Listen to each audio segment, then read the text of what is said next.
একটি ছোট গ্রামে রাফি নামে এক ছেলে ছিল। রাফির পরিবার খুব গরিব ছিল। তার বাবা দিনমজুর। তার বাবা দিনে যা রোজগার করত তা কোনো মতে সংসার চলত। একদিন রাফির খুব ইচ্ছা হলো স্কুলের জন্য একটি স্কুল ব্যাগ কেনার, কিন্তু সে জানতো তার বাবার কাছে কোনো টাকা নেই।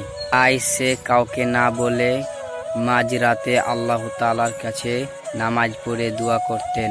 রাফি আল্লাহর কাছে দোয়া করলো, বলল, হে আল্লাহ, আপনি যদি চান তাহলে আমাকে একটি স্কুল ব্যাগ দিতে পারবেন।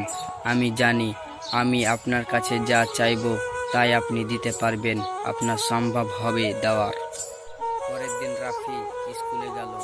তারপরে দেখলো তার স্যার তাকে ডেকে বলছে, আজকে একটা ভালো খবর আছে। একটি ধনী লোক আমাদের গরিবদেরকে নতুন ব্যাগ দিয়েছে। তারপর স্যার কয়েকজন গরিব ছাত্রকে ডাকলেন। তাদের মধ্যে ছিল রাফি। রাফি নতুন ব্যাগ পেলেন। তখন রাফির চোখে পানি চলে এলো। রাফি মনে মনে বলল, আল্লাহ নিশ্চয় আমার সেই দোয়াটি কবুল করে নিয়েছে। সেই দিন রাফি বুঝল, যদি মন থেকে আল্লাহর কাছে কিছু চাওয়া যায়, তিনি কাউকে খালি হাতে ফিরিয়ে দেন না।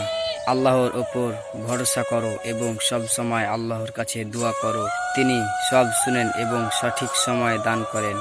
ভিডিওটি বেশি বেশি শেয়ার করে দিবেন এবং আপনাদের অন্যান্য বন্ধুদেরকে জানাবেন এবং সাবস্ক্রাইব করতে ভুলবেন না। আপনারা যদি সাবস্ক্রাইব করেন তাহলে আমরা মোটিভেট হই এবং আমাদেরকে ভিডিওর আগ্রহ বাড়ে।